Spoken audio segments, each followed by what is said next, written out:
ప్రభు అయిన యేసుక్రీస్తు వారి నామములో మీ అందరికీ నా వందనాలండి. ఈరోజు మరి ఒక నూతనమైన వాక్యంతో మీ వద్దకు రావటం నాకెంతో సంతోషకరంగా ఉన్నది. ఈరోజు వాక్యం ఏమిటి అంటే, ఈరోజు మీలో ఎవరైనాను నిస్సహాయమైన పరిస్థితిలో ఉన్నారా? అలాంటి పరిస్థితుల్లో ఉండి ఎవరి దగ్గరికి వెళ్ళి సహాయము పొందాలి, ఎవరి దగ్గరికి వెళ్ళి నీ పరిస్థితి గురించి మొరపెట్టుకోవాలి అని తెలియక మీరు బాధపడుచున్నారా? ఒకవేళ మీరు అట్లాంటి పరిస్థితుల్లో ఉంటే గనుక మీరు ఎవరి దగ్గరికి వెళ్ళి మీ పరిస్థితిని గురించి మొరపెట్టుకుంటున్నారో చెక్ చేసుకోండి. ఒకవేళ మీరు లోకస్తుల దగ్గరికి వెళ్ళి మొరపెట్టుకుంటున్నారా, లేదంటే దేవుని యొద్దకు వెళ్ళి మీ పరిస్థితి గురించి మొరపెట్టుకుంటున్నారా అని చెప్పి ఒకసారి మనల్ని మనము చెక్ చేసుకుందాము. ఒకవేళ మీరు మనుషుల యొద్దకు వెళ్ళి మొరపెట్టుకొని ఎడల మిమ్మల్ని వారు దేనికి పనికిరాని వారుగా చూస్తారండి.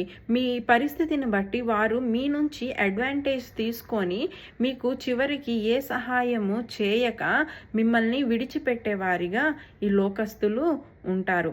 అదే మనము దేవుని యొద్దకు వెళ్ళి మొరపెట్టుకొని ఎడల దేవుడు మన మొరను విని విడిచిపెట్టుటయే కాదండి, దేవుడు విని దానికి తగిన సహాయము any corner of the world నుంచి మీకు సహాయాన్ని తీసుకొని రాగలిగినవాడు.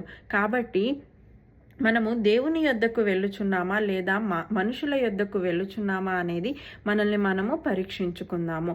వాక్యం ప్రకారము చూసుకుంటే గనక న్యాయాధిపతుల గ్రంథము 3వ అధ్యాయము 12వ వచనం దగ్గర నుంచి చూస్తే అండి, ఇశ్రాయేలీయులండి దేవునికి ఎంతో ఇష్టులై ఉన్నారు. వారు అంత ఇష్టలుగా ఉండారు కాబట్టి వారు ఎన్ని తప్పులు చేసినా కూడా దేవుడు వారిని విడిచిపెట్టకుండా పాలు తేనెలు ప్రవహించే ప్రదేశానికి వారిని తీసుకొని వచ్చారు. కాబట్టి ఈ వాక్యంలో చూసుకుంటే ఇశ్రాయేలీయులు దేవుని మాట వినక మరలా దేవుని దృష్టికి వారు దోషులుగా ఉన్నందున మోయేబు రాజు అయిన ఎగ్లోనును బలపరచి ఇశ్రాయేలీయుల మీదకి యుద్ధానికి తీసుకొని వచ్చారండి. అప్పుడు యుద్ధానికి తీసుకొని వచ్చినప్పుడు ఇశ్రాయేలీయులు ఓడిపోయి మోయేబు రాజు వద్ద 18 సంవత్సరాలు దాసిత్వము చేశారండి. 18 సంవత్సరాలు వారు స్లేవరీగా ఉన్నారు అంటే అది చిన్న విషయం అయితే కాదు కదండి. వారు ఎంత అలసిపోయి ఉంటారు, ఎంత బాధలో ఉంటారు, మాకు సహాయం ఎక్కడి నుంచి వస్తుంది అని వారు ఎదురు చూస్తూ ఉన్నప్పుడు వారు మరలా తిరిగి దేవుని యొద్దకు వెళ్ళి మొరపెట్టారంట.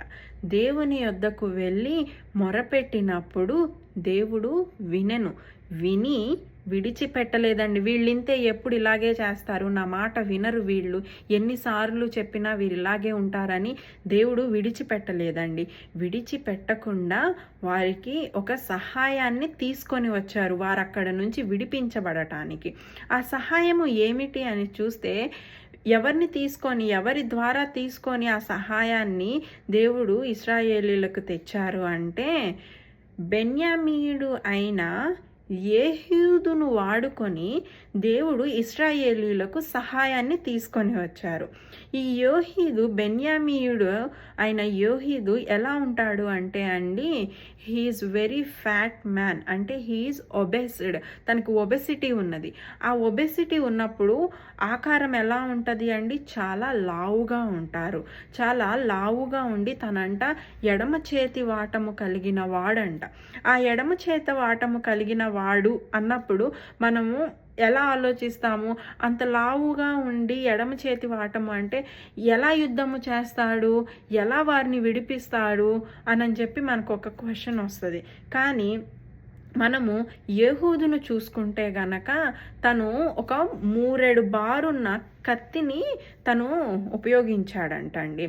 ఆ 3 బారున్న కత్తిని తన కుడి తొడకి కట్టుకొని తను వెళ్ళేవాడంట.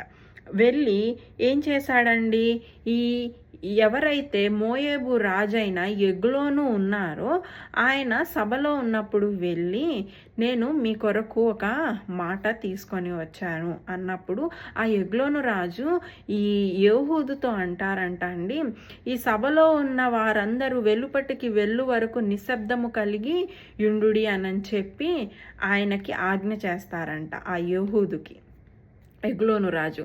అలా ఆజ్ఞ చేసినప్పుడు ఆయన సైలెంట్ అయ్యి అక్కడి నుంచి వెళ్ళిపోతారంట. తర్వాత ఎప్పుడైతే ఈ మోయేబు రాజైన ఎగ్లోను మేడ పైన చల్లగాలికి విశ్రమిస్తూ ఉంటారో అప్పుడు ఈ యేహూదు మరలా వెళ్ళి నేను దేవుడు నీతో చెప్పమన్న మాటను తీసుకొని వచ్చాను అన్నప్పుడు ఆయన లేచి నుంచుంటాడంట. ఎవరు? మోయేబు రాజు అయిన ఎగ్లోను.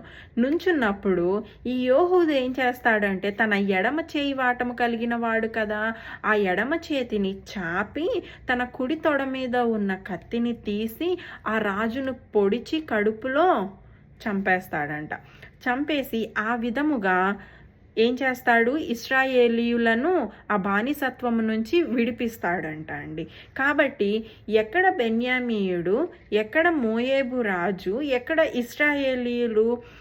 కానీ ఈ మూడు పరిస్థితులు చూసుకుంటే ఇశ్రాయేలీయులు దేవునికి మొరపెట్టుకొనగా ఏం చేశాడండి? దేవుడు ఇశ్రాయేలీయుల కొరకు ఒక సహాయాన్ని తీసుకొని వచ్చారు. అంటే మనము కూడా ఉన్న పరిస్థితిని బట్టి మనము దేవుని యొద్దకు వెళ్ళి మొరపెట్టుకొనిన ఎడల దేవుడు any corner of this world మీకు సహాయాన్ని తీసుకొని రాగలిగిన వాడండి. అలాగా సహాయము చేయగలిగిన దేవుని యొద్దకు వెళ్ళి మనం మొరపెట్టుకోవడం కరెక్ట్ అంటారా? మంచిది అంటారా? లేదంటే ఏ సహాయము చేయకుండా మనకి వారి అవసరానికి ఉపయోగించుకొని వదిలిపెట్టేసే మనుషుల యొద్దకు వెళ్ళి మనము మొరపెట్టుకోవడము మంచిది అంటారా? మనల్ని మనం పరీక్షించుకుందాము.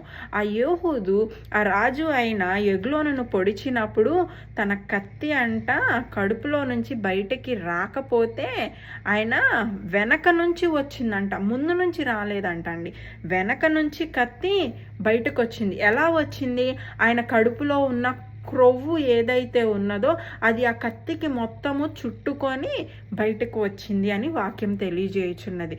సో ఆ విధంగా మనము కూడా దేవుని యొద్దకు వెళ్ళి మొరపెట్టిన ఎడల దేవుడు మనకు సహాయము చేయగలిగిన వాడు అండి. ఈ చిన్న వాక్యము ఈరోజు మీ జీవితాల్లో సమాధానము తీసుకొని వస్తుందని చెప్పి నేను నమ్ముచున్నాను. కాబట్టి మనం కూడా దేవుని దగ్గరికి వెళ్ళి మొరపెట్టుకుందామండి. మనుషుల యొద్దకు వెళ్ళి మొరపెట్టుకుంటే మీకు ఏ లాభమూ ఉండదు. దేవుని వాక్యం అదే చెప్పుచున్నది.